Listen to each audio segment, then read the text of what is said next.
Isso aqui é urgente. O ministro Fux anulou os processos contra os réus do 8 de janeiro. Então, bom dia pra você. E me diz uma coisa, existe algum jeito melhor da gente começar o final de semana do que com justiça e com esperança? Porque foi exatamente isso que foi trazido para o nosso coração a partir do que acabou de acontecer com a notícia de que o ministro Luiz Fux passou a votar para declarar a nulidade de todos os atos do STF nos casos dos réus do 8 de janeiro. Ele basicamente aplicou toda a fundamentação que ele já tinha aplicado no seu voto no processo contra Bolsonaro e pegou isso e aplicou, trouxe agora também para os casos dos perseguidos políticos do 8 de janeiro. Mas isso aí importa? Muda o resultado? Eu vou te contar por que isso é importante no final e eu vou começar traduzindo esse voto para você de um modo muito simples. O ministro Fux, ele está votando para derrubar tudo, para não deixar pedra sobre pedra em todos, absolutamente todos os casos do 8 de janeiro e da trama golpista. E se você gostou disso, já deixa aí um like, senta o dedo no like para animar mais gente nesse sábado. E olha só o que o ministro Fux fez em primeiro lugar, segundo a Globo News. O ministro declarou a nulidade de todos os atos, inclusive do recebimento da denúncia e a incompetência do STF para julgar a ação penal, assim como fez o julgamento do núcleo crucial da tentativa de golpe de Estado. Mas não é só isso, gente. Calma que fica melhor. Na análise de um caso criminal, um juiz analisa duas coisas. Primeiro, se o processo é válido ou não, se ele é válido ou se ele é nulo, então. E essa é a primeira parte. E depois o juiz vai lá e analisa o mérito do processo, ou seja, se os réus devem ou não ser condenados, se eles são ou não culpados. Então, depois de dizer que os processos são nulos, que eles não ficam de pé, que eles não têm validade, o que derruba tudo, veja então o que o Fux disse em relação à segunda parte, em relação ao mérito dos processos, ou seja, em relação aos réus serem ou não culpados. E aqui ele examina as provas, os fatos e a aplicação da lei. Dá uma olhadinha aqui no que o ministro decidiu.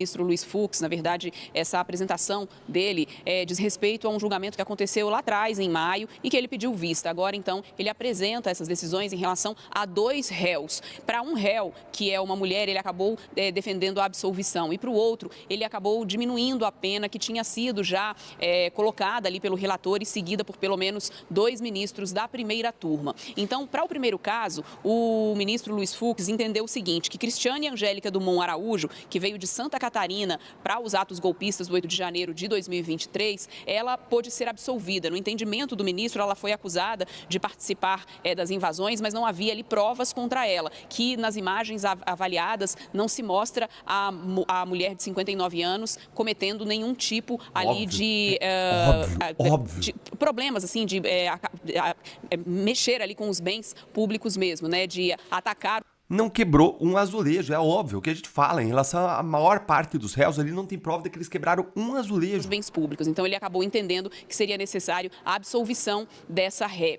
E no caso de Lucimário Benedito de Camargo Gouveia, que veio de Goiás aqui para Brasília no 8 de janeiro de 2023, o ministro entendeu que ele deve ser condenado apenas a 1 ano e 6 meses de prisão por deterioração do patrimônio tombado. Ele acabou abrindo mão, então, das penas para esse réu no que diz respeito, então, aos outros crimes, como, por exemplo, incitação ao crime. Esse foi, então, o entendimento do ministro Luiz Fux em relação a esses dois casos, sendo que a primeira turma do Supremo Tribunal Federal já tinha tido formado maioria, para poder, então, condenar esses dois réus a 14 anos de prisão por pelo menos 5 crimes que foram listados pelos ministros da primeira turma. Leilane. Você entendeu? Você entendeu o que aconteceu? Fux decidiu de forma totalmente técnica, como um juiz, como todo juiz deveria fazer. E como ele já tinha feito antes nos casos da Débora e no caso Bolsonaro.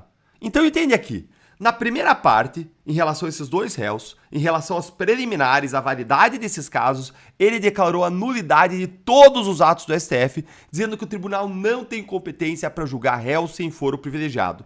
E esse mesmo argumento que ele usou aqui, que tinha usado no caso Bolsonaro, se estende para todos os outros casos do 8 de janeiro. Ou seja, em relação a todos, ele vai revisar os julgamentos, ele vai se posicionar dizendo que são todos os casos absolutamente nulos. E aí, na segunda parte da análise que o juiz faz na hora de decidir a condenação ou absolvição, na segunda parte, quando o juiz olha o mérito, Aí o Fux individualizou a conduta de cada um, olhou o que tem de prova, o que tem de comportamento de cada um, avaliou isso e inocentou aquela ré de 59 anos em relação a quem não tinha nenhuma prova de crime contra ela. E condenou outro réu apenas pelo crime de dano, porque ele de fato quebrou alguma coisa lá no 8 de janeiro, e aí condenou a pouco mais de 1 ano de prisão, e não a 14 anos como os outros políticos de toga tinham decidido.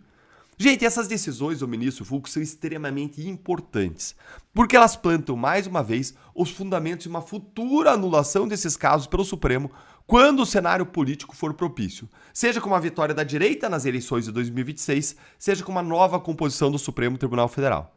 Fux está fazendo certo. Ele está anulando os processos que são e sempre foram nulos e, no mérito, está analisando caso a caso.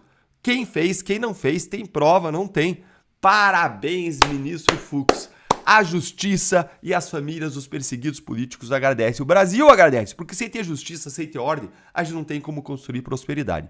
Se você gostou, conta aí para as pessoas, se inscreve no canal que é a sua casa, vira membro para você apoiar de forma mais intensa nosso trabalho, ver nossos vídeos exclusivos e ainda ter prioridade na resposta aos seus comentários. Grande abraço, bom começo de final de semana e até o próximo vídeo.